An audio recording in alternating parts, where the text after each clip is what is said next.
जो काम भारत में मुगलों ने तलवार के दम पे किया था, अंग्रेजों ने भी वो सारे काम किए, लेकिन तलवार के दम पे नहीं, बल्कि कानून बना बना के किए। जैसे मुगलों ने यहां पे तलवार के दम पे हमारे मठ मंदिर को लूटा, अंग्रेजों ने कानून बना के मठ मंदिर के ऊपर कंट्रोल कर लिया। मुगलों ने तलवार के दम पे धर्मांतरण कराया, अंग्रेजों ने ऐसे नियम कानून बनाए कि लोग कन्वर्ट होते चले गए। मुगलों ने यहां पे तलवार के दम पे हमारे जमीन पे कब्जा किया, अंग्रेजों ने कानून बना बना के जमीन पे कब्जा कर लिया। मुगलों ने यहां पे अपने इस्लाम को फैलाने के लिए मदीना से मदनी फैमिली को बुलाया, बुखारा से बुखारी फैमिली को बुलाया। ऐसे अंग्रेजों ने भी कानून बना बना के चर्चेज को, मिशनरियों को ब्रिटेन से, यूरोप से, अमेरिका से बुला बुला के अलग अलग स्थानों पर सेटल कर दिया। और आज भारत में जहां 9 राज्यों में हिंदू खत्म हो चुके हैं, उन 9 राज्यों में 2 राज्यों में मुस्लिम्स ज्यादा है, लेकिन 7 राज्यों में क्रिश्चियन ज्यादा है। हमारे देश में इस्लामिक कन्वर्जन की बात होती है, क्रिश्चियन कन्वर्जन की बात ही नहीं होती, क्योंकि ज़्यादातर भारत में लोग क्रिश्चियन स्कूलों में पढ़ते हैं, मिशनरी स्कूलों में पढ़ते हैं, मॉन्टेसरी स्कूलों में पढ़ते हैं, तो वो तो कभी बताएंगे नहीं कि अंग्रेजों ने क्या क्या अत्याचार किया। अंग्रेजों ने इस देश में जमीन पे कब्जा करने के लिए कानून बनाया था, उसका नाम है लैंड एक्विजिशन एक्ट 1894। पूरे देश में इसी कानून को बना के देश में सिविल लाइन बनाई गई। सिविल लाइन बनाने के पीछे उन्होंने बहाना क्या लिया कि भाई हम अलग अलग शहरों में कलेक्टर का ऑफिस बनाएंगे, कप्तान का ऑफिस बनाएंगे। कलेक्टर का ऑफिस, कप्तान का ऑफिस बनाने के लिए उनको 10 एकड़ जमीन चाहिए होती थी, या 15 एकड़ जमीन, या 20 एकड़ जमीन चाहिए होती थी, लेकिन वो एक्वायर कर लेते थे 1000 एकड़, 2000 एकड़, 3000 एकड़ एक्वायर कर लेते थे। 2-2, 3-3 किलोमीटर लंबी एरिया पूरा एक्वायर कर लेते थे, कोई रोकने वाला तो कोई था नहीं।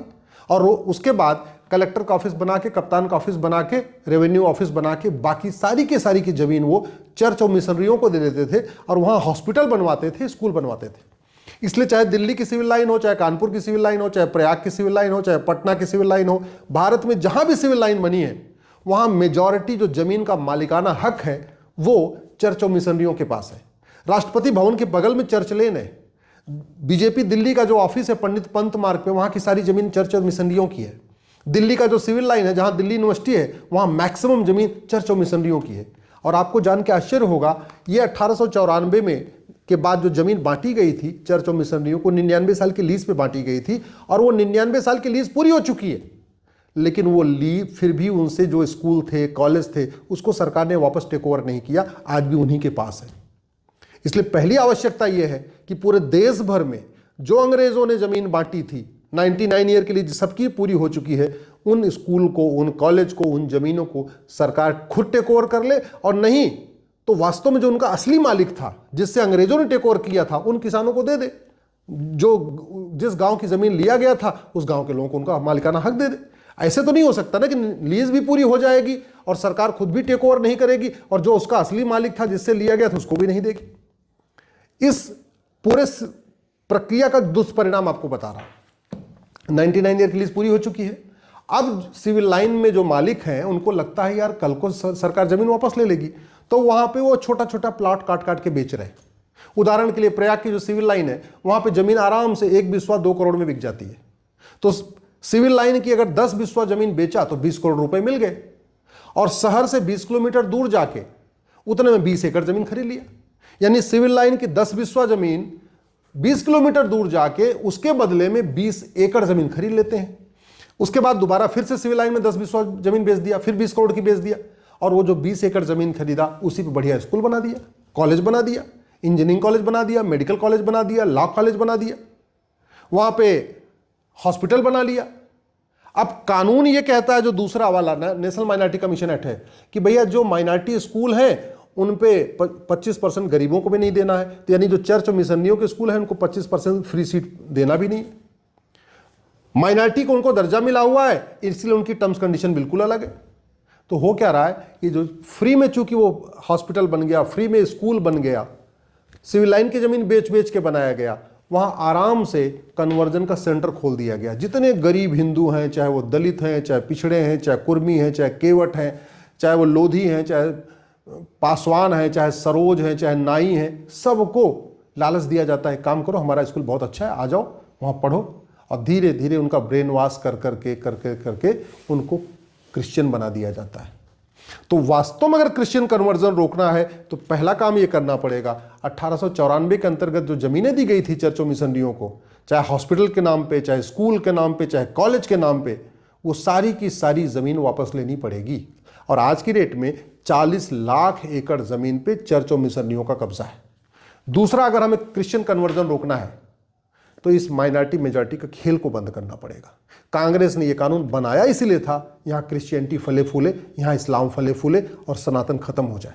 माइनॉरिटी कौन है भारत के संविधान में नहीं लिखा है, माइनॉरिटी कितने % वाला होगा न कानून में लिखा है न संविधान में लिखा है, फिर भी minority commission, minority affair ministry, minority board, minority tribunal, minority loan, minority वजीफा, minority school, minority college, minority university, सब कुछ चल रहा है। इसलिए सनातन को बचाने के लिए दूसरा काम करना पड़ेगा, इस माइनॉरिटी कमीशन एक्ट को खत्म करना पड़ेगा। तीसरा, भारत में यूनिफॉर्म एजुकेशन सिस्टम लागू करना पड़ेगा, समान शिक्षा लागू करना पड़ेगा। इनकी अगर मोनोपोली तोड़ना चाहते हैं, और अगर इनकी मोनोपोली नहीं तोड़ा, अगर यूनिफॉर्म एजुकेशन लागू नहीं किया, तो क्रिश्चियन स्कूल कन्वर्जन के अड्डे बने रहेंगे, उनके जरिए उनका कन्वर्जन चलता रहेगा हिंदुओं का। चौथा जो सबसे इंपॉर्टेंट है, ये 2010 में कांग्रेस ने कानून बनाया था, ये पर्टिकुलरली क्रिश्चियन चर्चेज और मिशनरीज को विदेशों से फंडिंग कराने के लिए बनाया गया था। गांधी परिवार ने क्रिश्चियनिटी को फैलाने के लिए क्या क्या किया है, उस पर बहुत लंबी चर्चा हो सकती है। एक समय तो ये कंडीशन हो गई थी, जो क्रिश्चियन बनेगा उसी को लोकसभा का टिकट मिलेगा, जो क्रिश्चियनिटी अडॉप्ट करेगा उसी को राज्यसभा भेजा जाएगा। तो बहुत सारे ऐसे लोग जो अभी हिंदू नाम से हैं, एक्चुअली वो क्रिप्टो क्रिश्चियन बन चुके हैं। ये राजीव गांधी जी के जाने के बाद ये खूब हुआ है और आज भी चल रहा है। पहली शर्त है लोकसभा का टिकट चाहिए, विधानसभा का टिकट चाहिए, राज्यसभा का टिकट चाहिए, तो कुछ न कुछ आपको अडॉप्ट करना पड़ेगा।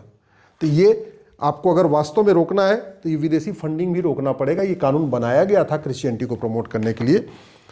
1949 का बैंकिंग एक्ट आज तक नहीं बदला गया है और इन बैंकों के जरिए चर्चेज मिशनरीज को बहुत बड़ी फंडिंग हो रही है। तो इस कानून को, घटिया कानून को बदल के एक यूनिफॉर्म बैंकिंग कोड लागू करना पड़ेगा। हवाला के जरिए चर्चेज और मिशनरीज को फंडिंग हो रही है, इस घटिया कानून को बदलना पड़ेगा। ब्लैक मनी के जरिए चर्चेज मिशनरीज को फंडिंग हो रही है, इस घटिया कानून को बदलना पड़ेगा।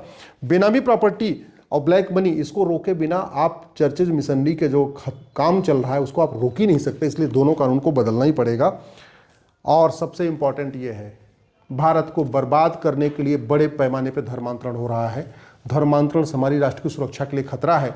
जो राष्ट्र की सुरक्षा के लिए खतरा है उससे निपटने के लिए हमारे पास नेशनल सिक्योरिटी एक्ट है, लेकिन इस कानून में कहीं लिखा नहीं है कि धर्मांतरण राष्ट्र की सुरक्षा के लिए खतरा है, इसलिए इस कानून को बदलना पड़ेगा। धर्मांतरण अनलॉफुल एक्टिविटी है, अनलॉफुल एक्टिविटी से निपटने के लिए हमारे पास ये कानून है जिसको यूएपीए कहते हैं, लेकिन इसमें कहीं लिखा ही नहीं है कि धर्मांतरण अनलॉफुल एक्टिविटी है, इसलिए इस कानून को बदलना पड़ेगा। धर्मांतरण एक ऑर्गेनाइज क्राइम है और ऑर्गेनाइज क्राइम से निपटने के लिए हर राज्य के पास अपना कानून है। महाराष्ट्र के पास मकोका है, गुजरात के पास घुसकोका है, यूपी के पास गैंगस एक्ट है, ऐसे अलग अलग राज्यों का अपना अपना कानून है। लेकिन न मकोका में हमने लिखा धर्मांतरण ऑर्गेनाइज क्राइम है, न गुजकोका में लिखा धर्मांतरण ऑर्गेनाइज क्राइम है, इसलिए किसी भी राज्य की पुलिस ये कानून लगा ही नहीं रही है, तो इसलिए धर्मांतरण रुक नहीं रहा है। ऑर्गेनाइज क्राइम से निपटने के लिए बीएनएस में एक सेक्शन 111 भी है ऑर्गेनाइज क्राइम, उसमें भी हमने नहीं लिखा कि कन्वर्जन ऑर्गेनाइज क्राइम है। कन्वर्जन अपने आप में एक्ट ऑफ टेररिज्म है। भाई आतंकवादी यहाँ क्या करते हैं, अल्टीमेटली जो जिहाद चल रहा है यही हिंदुओं की संख्या कम हो जाए ना। हिंदुओं की संख्या कम करने का दो तरीका है, एक तो उनको गोली मार मार के कम कर दो, हिंदुओं की संख्या कम करने का तरीका है लब जिहाद करो। हिंदुओं की संख्या कम करने का तरीका है कि यहाँ पे घुसपैठियों को बसाओ, उनका परसेंटेज कम करो। और हिंदुओं की संख्या कम करने का बढ़िया तरीका ये है उनको कन्वर्ट कर दो, संख्या अपने आप कम हो जाएगी। तो कन्वर्जन अपने आप में एक्ट ऑफ टेररिज्म है और एक्ट ऑफ टेररिज्म से के लिए हमारे पास सेक्शन 113 है, लेकिन इसमें कहीं लिखा ही नहीं है। तो आपको बीएनएस की सेक्शन 111 के अलावा सेक्शन 113 बदलना पड़ेगा। कन्वर्जन अपने आप में वेजिंग वॉर है। मुगल यहाँ सत्ता के लिए नहीं आए थे, मुगल सोना चांदी लूटने नहीं आए थे, मुगल इस्लाम को फैलाने आए थे। क्रिश्चियन यहाँ पे सत्ता के लिए नहीं आए थे, यहाँ पे ईस्ट इंडिया कंपनी अंग्रेजों के लिए रास्ता बनाने आई थी और अंग्रेज आए थे क्रिश्चियनिटी को फैलाने के लिए। इसलिए कन्वर्जन को आपको वेजिंग वॉर डिक्लेयर करना पड़ेगा। धर्मांतरण से हमारी संप्रभुता को खतरा है, धर्मांतरण से हमारी एकता अखंडता को खतरा है, धर्मांतरण से हमारी राष्ट्र की सुरक्षा को खतरा है। लेकिन हमने, और सेक्शन 152 में बाकायदा प्रोविज़न भी है जो हमारी संप्रभुता के लिए खतरा हो, एकता अखंडता के लिए खतरा हो, लेकिन उसमें भी हमने धर्मांतरण को मेंशन नहीं किया। एक बात याद रखिएगा, जिन्ना के फादर हिंदू थे, जिन्ना के दादा हिंदू थे और जिन्ना पैदा भी हुआ था हिंदू के रूप में। जिन्ना का खतना नहीं हुआ था, आपको जान के आश्चर्य हुआ, जिन्ना का कभी खतना हुआ ही नहीं था, न जिन्ना के फादर का खतना हुआ था। लेकिन एक व्यक्ति जैसे कन्वर्ट हुआ उसने देश के दो टुकड़े करा दिए, चाहे अफजल गुरु हो, चाहे बुरहान वानी हो, चाहे भारत में और भी जितने काम हो रहे हैं, जो देश विरोधी काम हो रहे हैं, कौन कर रहा है इसको आप ध्यान से देखिए।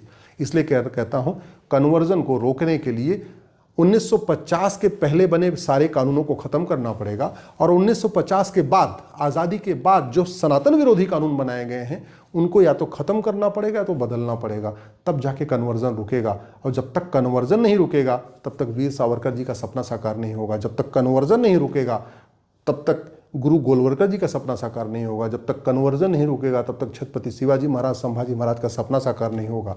जब तक कन्वर्जन नहीं रुकेगा तब तक गुरु तेग बहादुर, गुरु गोविंद सिंह का सपना साकार नहीं होगा। इसलिए कन्वर्जन रोकने के लिए इन नियम कानूनों को बदलना बहुत ज़रूरी है। इस वीडियो को अधिक से अधिक शेयर कर दीजिए, क्योंकि इसके बारे में देश में बहुत कम जागरण हुआ है।